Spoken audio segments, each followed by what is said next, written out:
Hello everyone, welcome to Rails academy. ഞാൻ തന്നെ ഒരു കാര്യം പറഞ്ഞോട്ടെ. ഈ ഒരു വീഡിയോ പിന്നെ ടീച്ചിങ് സപ്പോർട്ട് സിസ്റ്റത്തിന്റെ കണ്ടിന്യൂഷൻ ആണ്. അതുകൊണ്ട് തന്നെ ആ ഒരു ടോപ്പിക്ക് പഠിച്ചിട്ട് മാത്രം എന്ത് ചെയ്യുക, നിങ്ങൾ ഇതിലേക്ക് വരും കേട്ടോ. ബിക്കോസ് അതിന്റെ കണ്ടിന്യൂഷൻ ആയിട്ടാണ് ഇത് പറഞ്ഞു പോകുന്നത്. അത് ജസ്റ്റ് ഒരു വളരെ ചെറിയ മിനിറ്റുള്ള ഒരു വീഡിയോ ആണ്. സോ അതിന്റെ കൂടെ ഇത് കാണാൻ വേണ്ടി ശ്രമിക്കുക. സോ എനിവേ നമ്മൾ ഡിസ്കസ് ചെയ്യാൻ പോകുന്നത്, കഴിഞ്ഞ ക്ലാസ്സിൽ നമ്മൾ എന്താണ് ഒരു ടീച്ചിങ് സെന്റേഡ് ആയിട്ടുള്ള ഒരു ടീച്ചിങ് മെത്തേഡാണ് നമ്മൾ ഡിസ്കസ് ചെയ്തതെങ്കിൽ, നമ്മൾ ഈ ഒരു ഭാഗത്ത് ഡിസ്കസ് ചെയ്യാൻ പോകുന്നത് ലേണർ സെന്റേഡ് ആയിട്ടുള്ള ഒരു ടീച്ചിങ് മെത്തേഡാണ്. ലേണർ സെന്റർ എന്ന് പറയുമ്പോൾ മനസ്സിലായിരുന്നു, നേരത്തെ വിഷയത്തിൽ നമ്മൾ ടീച്ചർ ഇവിടെ ഒരു സെന്റർ പോയിന്റിലാണെന്നുണ്ടെങ്കിൽ കുട്ടികളിലേക്ക് കാര്യങ്ങൾ ഇതുപോലെ കൊടുക്കുക എന്നുള്ളതാണെന്നുണ്ടെങ്കിൽ, ഇവിടെ എന്താണ് നേരെ തിരിച്ചിട്ടാണല്ലേ. അതായത് ഇവര് തിരിച്ച് റെസ്പോൺസ് ചെയ്യുന്ന, അല്ലെങ്കിൽ സ്റ്റുഡൻസ് അല്ലെങ്കിൽ ലേണേഴ്സ് എന്താണ് അവർക്ക് വേണ്ടുന്ന രീതിയിൽ കാര്യങ്ങൾ ഫാക്കൽറ്റിയിൽ നിന്ന് എക്സ്ട്രാക്ട് ചെയ്യുന്ന ഒരു രീതിയാണ് ഈ പറയുന്ന ലേണർ സെന്റർഡ് ടീച്ചിങ് മെത്തേഡ് എന്ന് പറയുന്നത്. ഓക്കെ, അപ്പൊ ഇവിടെ എന്താണ് a method where students are active and teacher act as a facilitator അല്ലെ. ഇവിടെ എന്താണ് സ്റ്റുഡൻസ് ഒക്കെ ആക്റ്റീവ് ആയിരിക്കും, ടീച്ചർ എന്ന് പറയുന്നത് ആരാണ് ഇവിടെ? ഫെസിലിറ്റേറ്റർ ആണ്. ഇത് ഇമ്പോർട്ടന്റ് ആണ്, ഇത് പലപ്പോഴും ക്വസ്റ്റ്യനിൽ ചോദിക്കാറുണ്ട്. അതായത് ഈ ഒരു ലേണർ സെന്റർഡ് ടീച്ചിങ് മെത്തേഡില് ടീച്ചർ എന്താണ്? ഒരു ഫെസിലിറ്റേറ്റർ ആണ്. അതായത് ഒരു ഗൈഡൻസ് കൊടുക്കുന്ന ഒരു സൈഡിലുള്ള ഒരു പ്ലെയർ ആയിട്ട് മാത്രമാണ് ടീച്ചറുടെ റോൾ ഈ ഒരു ലേണേഴ്സ് ടീച്ചിങ് മെത്തേഡിൽ വരുന്നത്.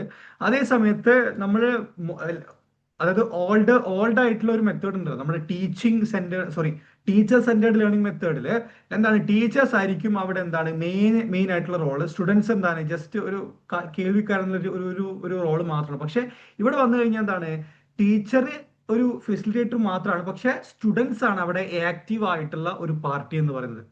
അണ്ടർസ്റ്റുഡ്? അതാണ് ഇതിന്റെ ഡിഫറൻസ് കേട്ടോ. Learning happens through doing, thinking and interaction അല്ലെ. ഇവിടെ ലേണിംഗ് ഹാപ്പനിങ് എങ്ങനെയാണ്? ഡൂയിങ്, തിങ്കിങ് ആൻഡ് ഇന്ററാക്ഷൻ ആണ്.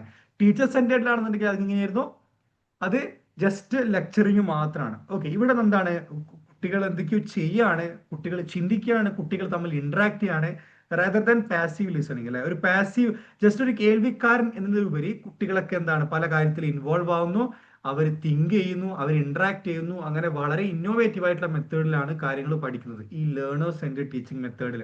ഓക്കെ, ഇതാണ് ഇതിന്റെ ബേസിക് ആയിട്ടുള്ള കുറച്ച് കാര്യങ്ങൾ നിങ്ങൾ അറിയേണ്ടത്. ഇനി അതിന്റെ കൂടെ നിങ്ങൾ വളരെ ഇമ്പോർട്ടന്റ് ആയിട്ടുള്ള 7 ടൈപ്സ് ഓഫ് ഈ ലേണേഴ്സ് ആൻഡ് ടീച്ചിങ് മെത്തേഡ് ഉണ്ട്. ഒന്ന് പ്രൊജക്ട് മെത്തേഡ് ഉണ്ട്, അസൈൻമെന്റ് മെത്തേഡ് ഉണ്ട്, ഡിസ്കഷൻ മെത്തേഡ് ഉണ്ട്, ബ്രെയിൻ സ്റ്റോമിംഗ് മെത്തേഡ് ഉണ്ട്, തിങ്ക് പെയർ ഷെയർ ഉണ്ട്, ബസ് ഗ്രൂപ്പ് ഉണ്ട്, മൈൻഡ് മാപ്പിംഗ് ഉണ്ട്. ഇതൊക്കെ നമ്മൾ ഡീറ്റെയിൽ ആയിട്ട് നമ്മൾ ഡിസ്കസ് ചെയ്യുന്നതായിരിക്കും നെക്സ്റ്റ് സ്ലൈഡ്സിൽ. ഓക്കെ, യാ. സോ ഫസ്റ്റ് എന്താണ് ലബോറട്ടറി മെത്തേഡ് എന്ന് നമുക്ക് നോക്കാം. ഓക്കെ, സോ ലബോറട്ടറി മെത്തേഡ് എന്ന് പറയുമ്പം learning through experiments and practical activities അല്ലെ. ഇവിടെ എന്താണ് കൂടുതലും എക്സ്പെരിമെന്റ്സും അതുപോലെ തന്നെ പ്രാക്ടിക്കൽ ആക്ടിവിറ്റീസിനൊക്കെയാണ് ഇത് യൂസ് ചെയ്യുക. ഇത് കൂടുതലും യൂസ് ചെയ്യുന്നത് സയൻസ് മേഖലകളിലാണ് കേട്ടോ. ഇപ്പോൾ സയൻസ് മേഖലകളിൽ നമ്മൾ ഈ പറയുന്ന പിന്നെ ഈ കെമിസ്ട്രി ലാബ് എന്നൊക്കെ പറയുന്ന ലാബുകൾ നമ്മുടെ സ്കൂളിലൊക്കെ ഉണ്ടായിട്ടുണ്ട്. അപ്പോൾ ഇവിടെ ലേണിംഗ് നടക്കുന്നത് എങ്ങനെയാണ്? എക്സ്പെരിമെന്റ്സ് വഴിയാണ്. എക്സ്പെരിമെന്റ് എന്ന് പറയുമ്പം അവിടെ രണ്ട് എലമെന്റ്സ് കൂടി നമ്മൾ ഇന്ററാക്ട് ചെയ്യുമ്പോൾ ഉണ്ടാകുന്ന ഒരു റിസൾട്ട് നമ്മൾ എക്സ്പെരിമെന്റ് എന്നാട്ടോ പറയാം.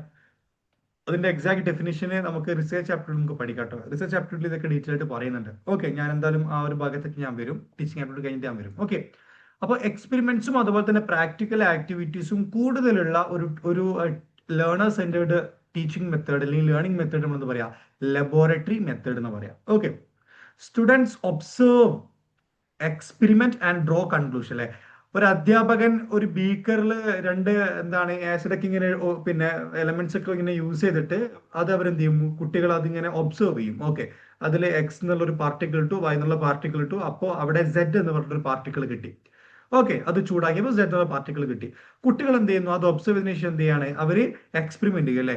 അത് ഒബ്സർവ് ചെയ്തു, പിന്നെ അവർ എന്ത് ചെയ്തു? അവരെന്നെ എക്സ്പെരിമെന്റ് ചെയ്ത് നോക്കി, അപ്പോൾ അവർക്കും സെയിം റിസൾട്ട് കിട്ടി. എന്നിട്ട് എന്ത് ചെയ്യും? അവർ ആ റിസൾട്ട് നോട്ട് ഡൗൺ ചെയ്യും. ഇതാണ് ഈ ലബോറട്ടറി മെത്തേഡിലുള്ള ഒരു പ്രോസസ്സ് എന്ന് പറയുന്നത്. Observe, experiment and draw conclusion on their own എന്നുള്ളൊരു മെത്തേഡാണ്. ക്ലിയർ അല്ലേ ഈ ഒരു പോയിന്റ്? നെക്സ്റ്റ് വരുന്നതാണ് എന്ത്? Project method. Learning through real life project അല്ലെ. റിയൽ ലൈഫ് പ്രൊജക്ട് എന്നൊക്കെ പറയുന്ന സമയത്ത് ഇപ്പോൾ നമ്മളൊരു സിവിൽ എഞ്ചിനീയറിംഗ് ഒക്കെ പഠിക്കുന്ന ആളുകളെ സംബന്ധിച്ചിടത്തോളം ക്ലാസ്സുകളിലുള്ള തിയറിക്കുപരി അവരെ നമ്മൾ എന്ത് ചെയ്യണം? ഒരു ബിൽഡിംഗ് കൺസ്ട്രക്ഷൻ എടുക്കുന്നിടത്ത് കൊണ്ടുപോയിട്ട് ഈ പില്ലറിന് ഇത്ര വിടുത്തുള്ളത് ഇന്ന റീസൺ കാരണമാണ്, ഇതിന്റെ തറ എന്ന് പറയുമ്പോൾ നമ്മുടെ നാട്ടിൽ ബേസ്മെന്റ് ആണ്. ഇപ്പൊ എന്റെ നാട്ടിൽ തറ എന്നതിന് പറയാം, ബേസ്മെന്റിന്. മറ്റുള്ള നാട്ടിൽ എനിക്കറിയില്ല. അപ്പൊ ഇതിന്റെ ബേസ്മെന്റ് ഇത്ര കട്ടി വരാൻ കാരണം ഈ മണ്ണ് ഇങ്ങനെ ആയതുകൊണ്ടാണ്. അപ്പൊ എന്താണ് അതിന് നമ്മൾ പ്രൊജക്ട് മെത്തേഡ് എന്ന് പറയാം. അതായത് പിന്നെ ഒരു റിയൽ ലൈഫ് പ്രൊജക്ട് വഴി അവരെന്ത് ചെയ്യാണ്, ഒരുപാട് കാര്യങ്ങൾ പഠിക്കണം. അതുപോലെ തന്നെ ഒരു സൈക്കോളജി ഒരു വലിയ എക്സാമ്പിൾ ആണ്. ഇപ്പൊ സൈക്കോളജി പിന്നെ പഠിക്കുന്ന ആളുകളെ സംബന്ധിച്ചിടത്തോളം അവർ എന്തൊക്കെ തിയറി പഠിച്ചു കഴിഞ്ഞാലും ഒരു ക്ലിനിക്കിലോ അല്ലെങ്കിൽ ഒരു കേസോ അവർ കിട്ടിക്കഴിഞ്ഞാൽ മാത്രമാണ് എങ്ങനെയാണ് സബ്ജക്റ്റിന്റെ ഓരോ പിന്നെ കാര്യങ്ങൾ പഠിക്കുക, അവരുടെ പിന്നെ പാസ്റ്റ് ആൻഡ് പ്രസന്റ് പഠിക്കുക, ഈ ട്രേറ്റ്സുകൾ പഠിക്കുക, അതിന്റെ ഒരു ട്രിഗറിംഗ് പോയിന്റ് എവിടെയാണെന്ന് പഠിക്കുക. Through the real life project ആണ്. ഓക്കെ, ഇവിടെ നിന്ന് സംഭവിക്കുന്ന students plan, correct information, analyse data and present findings. ഇതാണ് അതിന്റെ ഒരു കൃത്യമായിട്ടുള്ള ഒരു സീക്വൻസ് എന്ന് പറയുന്നത്. ഇത് നമ്മൾ എന്താ പറയാ, പ്രൊജക്ട് മെത്തേഡ് എന്ന് പറയാം. ഓക്കെ, വളരെ ഇമ്പോർട്ടന്റ് ആയിട്ടുള്ള ഒരു കാര്യമാണ് ഈ പറയുന്ന പ്രൊജക്ട് മെത്തേഡ് എന്നുള്ളത്. ഓക്കെ, പിന്നെ വരുന്ന എന്താണ് അസൈൻമെന്റ് മെത്തേഡ് അല്ലെ. അസൈൻമെന്റ് മെത്തേഡ് നമുക്ക് എല്ലാവരും കുറച്ചും കൂടി ഫെമിലർ ആയിട്ടുള്ള ഒരു മെത്തേഡാണ്. The teacher give task to students for practice and revision. It promotes self learning and responsibility അല്ലെ. അതായത് ഇപ്പൊ നമുക്ക് ഏതെങ്കിലും ഒരു വിഷയത്തിന്റെ മുകളിൽ നമ്മളോട് നമ്മുടേതായ ഒരു ഒപ്പീനിയൻ എഴുതാനോ അല്ലെങ്കിൽ അതിനെ കുറച്ചും കൂടി ഡീറ്റെയിൽ ആയിട്ട് കാര്യങ്ങൾ അവതരിപ്പിക്കാനോ വേണ്ടിയിട്ട് നമുക്കൊരു ഒരു ടോപ്പിക് നമുക്ക് ടീച്ചർ തരും അല്ലെ. അതാണ് ഈ പറയുന്ന അസൈൻമെന്റ് എന്ന് പറയുന്നത് അല്ലെ. Teacher gives task to students for practice and revision. It promotes self learning and responsibility. അത് സെൽഫ് ലേണിംഗും അതുപോലെ തന്നെ റെസ്പോൺസിബിലിറ്റിയും പ്രൊമോട്ട് ചെയ്യുന്ന ഒരു ടീച്ചിങ് മെത്തേഡ് ആണ് ഈ പറയുന്ന അസൈൻമെന്റ് മെത്തേഡ് എന്ന് പറയുന്നത്. അണ്ടർസ്റ്റുഡ്? 3 കോൺസെപ്റ്റും ക്ലിയർ അല്ലേ? ഇനി നമുക്ക് നെക്സ്റ്റ് പിന്നെ ടൈപ്സ് നമുക്ക് നോക്കാം. സോറി,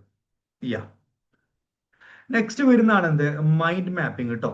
മൈൻഡ് മാപ്പിംഗ് എന്താ നമുക്ക് നോക്കാം. Mind mapping is a visual technique that organizes ideas around a central concept using branches and keywords അല്ലെ.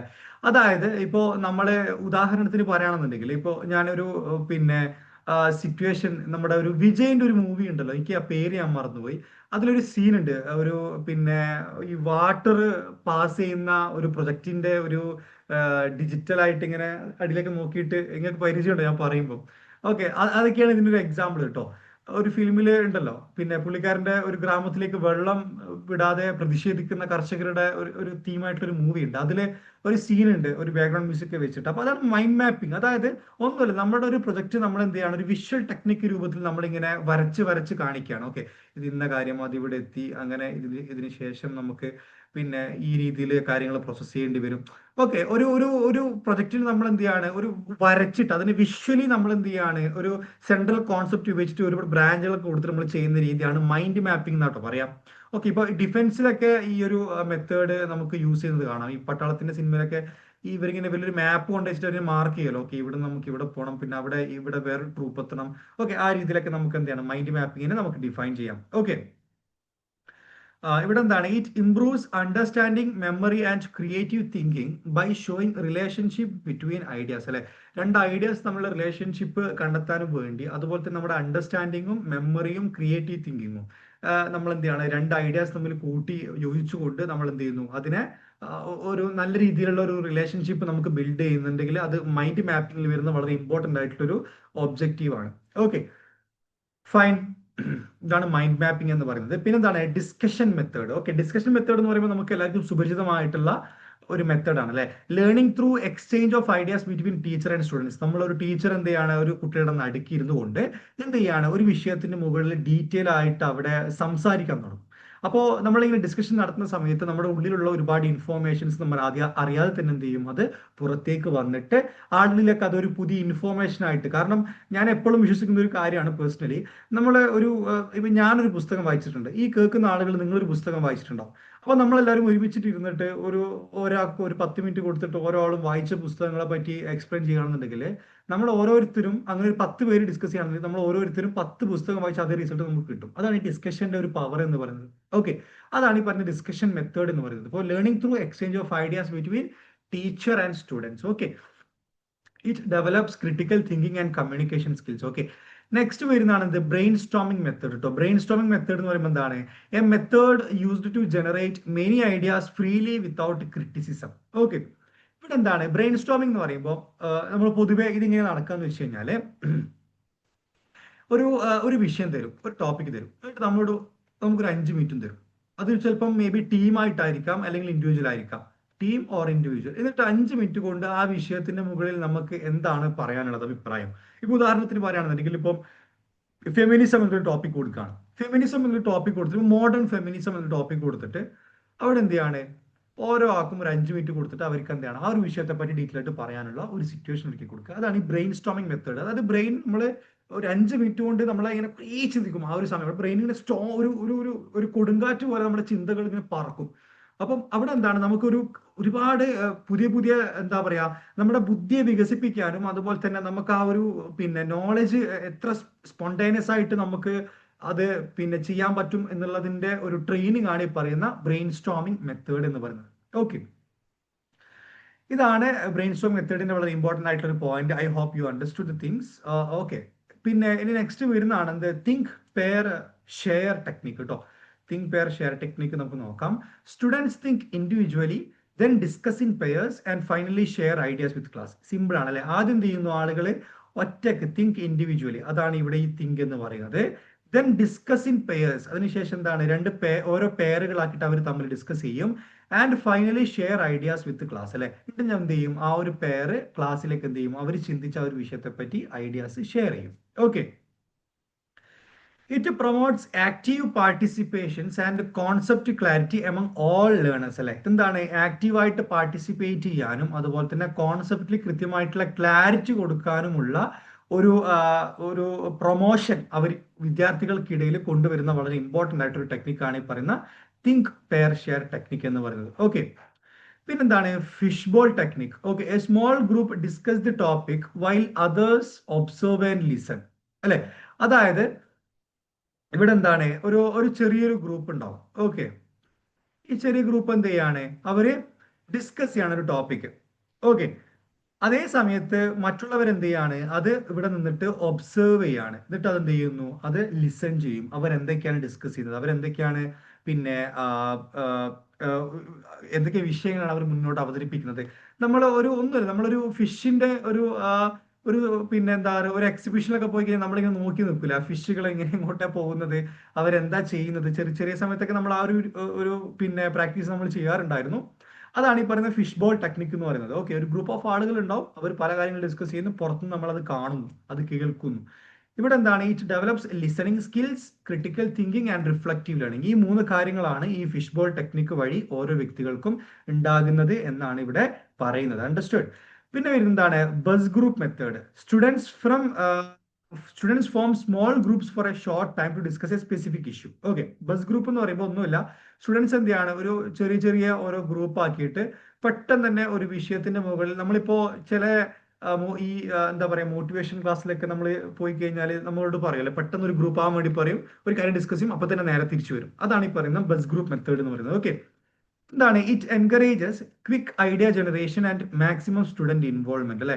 അതായത് ഒരു ക്വിക്ക് ആയിട്ടുള്ള ഒരു ഐഡിയ ജനറേഷന് വേണ്ടിയിട്ടും അതുപോലെ തന്നെ മാക്സിമം സ്റ്റുഡൻസിന്റെ ഇൻവോൾവ്മെന്റ് വേണ്ടിയിട്ടാണ് നമ്മൾ ഈ പറയുന്ന ബസ് ഗ്രൂപ്പ് മെത്തേഡ് എന്നുള്ളൊരു മെത്തേഡ് നമ്മൾ യൂസ് ചെയ്യുന്നത് എന്നാണ് പറയപ്പെടുന്നത്. ഓക്കെ, ഇതാണ് അപ്പം മൊത്തം നമുക്ക് എന്താണ് ഈ പറയുന്ന ലേണർ സെന്റേർഡ് ടീച്ചിങ് മെത്തേഡിൽ നിങ്ങൾ അറിഞ്ഞിരിക്കേണ്ട വളരെ ഇമ്പോർട്ടന്റ് ആയിട്ടുള്ള കുറച്ച് ടൈപ്സുകൾ. ഡീറ്റെയിൽ ആയിട്ട് തന്നെ ഇതിന്റെ ഓരോ പോയിന്റ്സുകളും പഠിക്കുക. ചിലപ്പോൾ ഇതിൽ ഏതെങ്കിലും ഒരു ടെക്നിക്കായിരിക്കും നിങ്ങളോട് ചോദിക്കുക. അതിനെപ്പറ്റി ചോദിക്കുന്ന സമയത്ത് നിങ്ങൾക്ക് കൃത്യമായിട്ടുള്ള കോൺസെപ്റ്റ് ക്ലാരിറ്റി ഉണ്ടാവണം. അതുപോലെ തന്നെ ഇതുവരെ വാട്സപ്പ് ഗ്രൂപ്പിൽ ജോയിൻ ചെയ്യാത്തവർ please do join. if you have any queries with me, you can just anytime you can ask. ഇപ്പൊ ഏതെങ്കിലും ഒരു വിഷയത്തിൽ നിങ്ങൾക്ക് ബുദ്ധിമുട്ടുണ്ടെന്ന് നിങ്ങൾക്ക് എന്നോട് വളരെ ഡീറ്റെയിൽ ആയിട്ട് തന്നെ ഞാൻ കാര്യങ്ങൾ പറഞ്ഞുതരാം. Okay, that's not a big deal for me.